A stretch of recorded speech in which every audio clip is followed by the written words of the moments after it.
ನಿನ್ನಂಥ ದೇವರು ಯಾರೂ ಇಲ್ಲ, ನಿನ್ನ ಹಾಗೆ ಪ್ರೀತಿಸುವವರು ಒಬ್ಬರೂ ಇಲ್ಲ. ನಿನ್ನಂಥ ದೇವರು ಯಾರೂ ಇಲ್ಲ, ನಿನ್ನ ಹಾಗೆ ಪ್ರೀತಿಸುವವರು ಒಬ್ಬರೂ ಇಲ್ಲ. ಏಸಯ್ಯ ಏಸಯ್ಯ, ನೀನಿಲ್ಲದೆ ನಾನಿಲ್ಲಯ್ಯ.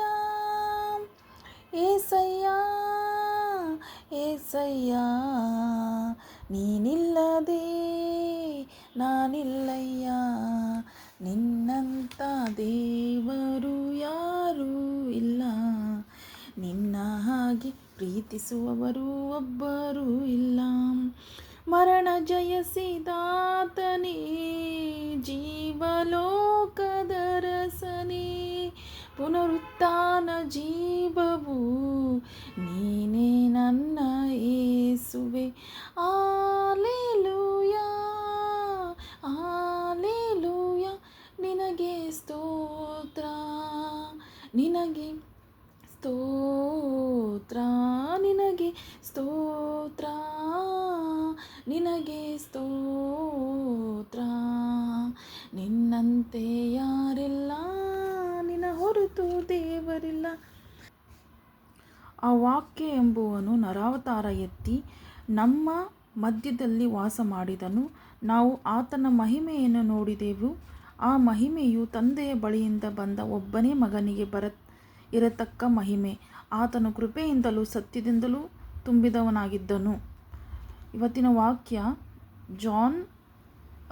ವಾಕ್ಯ ಯೋಹಾನನು ಬರೆದ ಸುವಾರ್ತನೆ. ಆ ವಾಕ್ಯ ಎಂಬುವನು ನವರಾವತಾರ ಎತ್ತಿದನು. ಇಲ್ಲಿ ವಾಕ್ಯ ಎಂಬುವನು ಅಂದರೆ ಪ್ರಭು ಯೇಸು ಬಗ್ಗೆ ಹೇಳ್ತಿದ್ದಾರೆ. ಪ್ರಭು ಯೇಸು ಅವರು ಮೊದಲೇ ಇದ್ದರು. ಈ ಸೃಷ್ಟಿನ ದೇವರು ಸೃಷ್ಟಿ ಮಾಡೋದಕ್ಕೆ ಮೊದಲೇ ಯೇಸು ಅನ್ನುವರು ದೇವ್ರ ಜೊತೆಗಿದ್ದರು. ಯೇಸು ದೇವ್ರ ವಾಕ್ಯ, 3 ಜನ ಸೇರಿ ಈ ಲೋಕನ ಎಲ್ಲವನ್ನು ಸೃಷ್ಟಿ ಮಾಡಿದರು ಅಂತ ವಚನ ಹೇಳುತ್ತೆ. ವಾಕ್ಯ ಎಂಬುವರು ಮೊದಲೇ ಇದ್ದರು. ಆ ವಾಕ್ಯ ದೇವರ ಜೊತೆಗಿದ್ದರು. ವಾಕ್ಯ ದೇವರು ವಾಕ್ಯ ಮತ್ತು ದೇವರಾತ್ಮ 3 ಸೇರಿ ಈ ಸೃಷ್ಟಿ ಮಾಡಿದ್ದಾರೆ. ಅದೇ ರೀತಿ ಎಲ್ಲರೂ ನಾವು ಪ್ರಾರ್ಥಿಸುವಾಗ ವಾಕ್ಯ ಹಿಡಿದು ಪ್ರಾರ್ಥನೆ ಮಾಡಿದಾಗ ದೇವರಿಗೆ ಅದು ಮುಟ್ಟುತ್ತೆ. ನಾವು ಮನಸ್ಸನ್ನು ದೇವರ ಆತ್ಮ ಏನು ನಮ್ಗೆ ಹೇಳಿಕೊಡುತ್ತೆ ಅದೇ ರೀತಿ ನಾವು ಪ್ರಾರ್ಥನೆ ಮಾಡಿದಾಗ ದೇವರಿಗೆ ಅದು ದೇವರ ಆತ್ಮ ಪ್ರಾರ್ಥನೆ, ದೇವರ ಆತ್ಮ ದೇವ್ರ ವಾಕ್ಯ ನಾವು ದೇವ್ರ ಜೊತೆ ಸೇರಿದಾಗ ಮಾತ್ರ ನಮ್ಮ ಜೀವನ ಒಂದು ಒಳ್ಳೆಯ ರೀತಿಯಾಗಿ ದೇವ್ರಿಗೆ ತಕ್ಕವಾಗಿ ನಡೆಯೋಕ್ಕೆ ಸಾಧ್ಯ ಆಗುತ್ತೆ. ಅವರು ಆತನ ಕೃಪೆಯಿಂದಲೂ ಸತ್ಯದಿಂದಲೂ ತುಂಬಿದವರಾಗಿದ್ದರು. ಇವತ್ತು ನಾವು ಸತ್ಯದಿಂದ ಇರಬೇಕು. ಮನಸ್ಸನ್ನು ಒಳ್ಳೆಯ ರೀತಿಯಿಂದ ಇಟ್ಕೋಬೇಕು. ಒಳಗೊಂದು ಹೊರಗೊಂದು ಅಲ್ಲ, ಸತ್ಯದಿಂದಲೂ ತುಂಬಿದವರಾಗಿ ಯೇಸುವಿನಂತೆ ಸತ್ಯದಿಂದ ತುಂಬಿದವರಾಗಿರಬೇಕು. ತಂದೆಯಾದ ಕರ್ತನೇ, ಈ ಜೀವನಕ್ಕಾಗಿ ನೀ ಕೊಟ್ಟಿರುವಂಥ ಕೃಪೆಗಾಗಿ, ನೀ ಕೊಟ್ಟಿರುವಂಥ ವಾಕ್ಯಗಳಿಗಾಗಿ ಕೋಟಿ ಕೋಟಿ ಧನ್ಯವಾದ ಪಿತಾ. ತಂದೆಯಾದ ಕರ್ತನೇ, ಪರಮಾತ್ಮನೇ, ನಿನ್ನ ಕೃಪೆ ಇಲ್ಲಾರ್ದೆ ಯಾರೂ ನಿನ್ನ ಹತ್ರಕ್ಕೆ ಬರೋಕ್ಕೆ ಸಾಧ್ಯವಿಲ್ಲ ಪರಮೇಶ್ವರ. ನಾವು ವಚನದಿಂದ ಬೆಳೆದು ಸತ್ಯವಾಗಿ ಆ ವಚನವನ್ನು ನಮ್ಮ ಜೀವನದಲ್ಲಿ ಅಳವಡಿಸಿಕೊಂಡು ವಾಕ್ಯದಿಂದ ಬೆಳೆದು ಸತ್ಯವಂತರಾಗಿ ನಿನಗೆ ಯೋಗ್ಯವಾಗಿ ಪಾತ್ರೆಯನ್ನಾಗಿ ನಮ್ಮ ಜೀವನನ ಮಾಡಿಕೊಂಡು ನಿಮಗೆ ಯೋಗ್ಯವಾಗಿ ಬೆಳೆದು ನಿನ್ನ ರಾಜ್ಯಕ್ಕಾಗಿ ದುಡಿಯೋರನ್ನಾಗಿ ನಮ್ಮನ್ನು ಮಾಡು ಪರಮೇಶ್ವರ. ಯೇಸು ನಾಮದಿಂದ ಬೇಡ್ತೇನೆ ತಂದೆ. ಅಪ್ಪ, ಈ ಪ್ರಾರ್ಥನೆ ಕೇಳುವಂಥ ಪ್ರತಿಯೊಬ್ಬರು ವಾಕ್ಯ ಓದುವವರಾಗಿದ್ದಾರೆ. ಈ ಪ್ರಾರ್ಥನಾ ಯೋಧರಾಗಿದ್ದಾರೆ ಪ್ರಭು. ಯೇಸುವಿನಂತೆ ಸತ್ಯವಾಗಿ ಬದುಕುವವರು, ಕಪಟತನದಿಂದಲ್ಲ ಸತ್ಯವಾಗಿ ಬದುಕುವವರಾಗಿದ್ದಾರೆ ತಂದೆ. ಈ ಪ್ರಾರ್ಥನೆ ಕೇಳುವಂಥ ಪ್ರತಿಯೊಬ್ಬರು ಸತ್ಯವಂತರಾಗಿದ್ದಾರೆ, ಕೃಪೆ ಉಳ್ಳವರಾಗಿದ್ದಾರೆ, ಇನ್ನೊಬ್ಬರಿಗೆ ಕೃಪೆ ಕೊಡುವವರಾಗಿದ್ದಾರೆ, ಇನ್ನೊಬ್ಬರ ಜೊತೆ ಒಳ್ಳೆಯ ವ್ಯವಹಾರವನ್ನು ಮಾಡುವಂಥ ಸತ್ಯವಂತರಾಗಿದ್ದಾರೆ.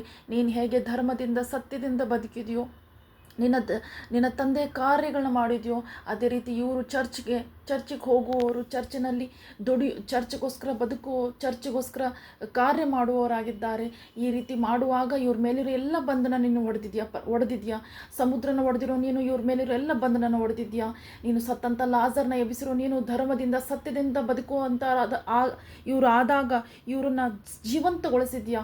ಇವರು ಎಂದು ಯಾವುದೇ ದುಷ್ಟತನದ ಕೈಯದಲ್ಲಿ ಸಿಗದಿರೋ ಹಾಗೆ, ಮರಣನ ಅನುಭವಿಸ್ತಿರೋ ಹಾಗೆ, ರೋಗದಲ್ಲಿ ಬೆಳೆದಿರೋ ಹಾಗೆ ಇವರು ಸತ್ಯವಂತರಾಗಿ ಬದುಕಿ ನಿನಗೆ ಯೋಗ್ಯರಾಗಿ ಬದುಕಿ ನೀನು ಇವ್ರಿಗೆ ಲಾಜರ್ಗೆ ಕೃಪೆ ತೋರಿಸಿದಂತೆ ಇವ್ರಿಗೂ ಕೃಪೆ ತೋರಿಸಿದ್ಯಾ. ತಂದೆಯಾದ ಕರ್ತನೇ, ನೀನು ಹೇಗೆ ಮಾರ್ತಾಳ ಮರಿಯಮ್ಮನ ಪ್ರೀತಿಸ್ತಿದ್ಯೋ ಅದೇ ರೀತಿ ಇವರು ನಿನ್ನ ಪ್ರೀತಿಸೋರಾಗಿ, ನೀನು ಇವ್ರನ್ನ ಪ್ರೀತಿಸೋರಾಗಿ ಇವ್ರ ಜೊತೆ ಸದಾ ಇರ್ತೀಯ ಪರಮಾತ್ಮ. ಅಪ್ಪ ತಂದೆ, ನೀನು ನಿನ್ನನ್ನು ಮಾನವರಿಗೋಸ್ಕರ ನಿನ್ನ ಜೀವನೇ ಕೊಟ್ಟಿರೋ ನೀನು, ಮಾನವ್ರನ್ನ ಕೃಪೆಯಿಂದ ಬೆಳೆಸೋದಕ್ಕೋಸ್ಕರ ನಿನ್ನ ಆತ್ಮನೇ ಕೊಟ್ಟಿರೋ ನೀನು. ಇವರು ಬೇಡುವಾಗ ಇವ್ರಿಗೆಲ್ಲ ಪ್ರಾರ್ಥನೆಯಲ್ಲಿ ಬೇಡುವಂಥ ಎಲ್ಲ ಪ್ರತಿಯೊಂದು ಧರ್ಮದಿಂದ ಕೇಳುವಂಥ ಪ್ರತಿಯೊಂದು ವಾಕ್ಯಗಳು, ಪ್ರತಿಯೊಂದು ಪ್ರಾರ್ಥನೆಯನ್ನು ಇವ್ರ ಜೀವನದಲ್ಲಿ ಆ ಪ್ರಾರ್ಥನೆಯನ್ನು ನೆರವೇರಿಸಿದ್ಯಾ. ಬೇಡೋರಿಗೆ ಕೊಡಲ್ಪಡುತ್ತೆ. ಇವರೆಲ್ಲ ಬೇಡ್ಕೊಳ್ಳುವಾಗ ಎಲ್ಲವನ್ನು ನೀನು ಇವ್ರಿಗೆ ಕೊಟ್ಟಿದ್ಯಾ. ನಿನ್ನ ಮಹದಾಶ್ಚರ್ಯದಿಂದ ಇವ್ರ ಅಗತ್ಯತೆಗಳನ್ನೆಲ್ಲ ಪೂರ್ತಿಗೊಳಿಸಿದ್ಯಾ. ಕೇಳೋರಿಗೆ ಪವಿತ್ರಾತ್ಮ ನೀನು ಕೊಟ್ಟಿರೋ ನೀನು, ನಿನ್ನ ಜೀವನೇ ಕೊಟ್ಟಿರೋ ನೀನು. ಪ್ರಾರ್ಥನೆಯಲ್ಲಿ ಕೇಳುವಾಗ ಪ್ರತಿಯೊಂದನ್ನು ಇವರಿಗೆ ಬಿಡುಗಡೆ ಮಾಡಿದ್ಯಾ, ಕೊಟ್ಟಿದ್ಯಾ ಪರಮಾತ್ಮ. ಹಾಗೆ ಮಾಡಿದ್ದಕ್ಕಾಗಿ ನಿನಗೆ ಕೋಟಿ ಕೋಟಿ ಧನ್ಯವಾದ ಪಿತಾ. ನಿನ್ನ ಕೃಪೆ, ನಿನ್ನ ಕರುಣೆಗಾಗಿ ಕೋಟಿ ಕೋಟಿ ಕೋಟಿ ಧನ್ಯವಾದ ಪಿತಾ. ಆಮೇನ್. Thank you Jesus.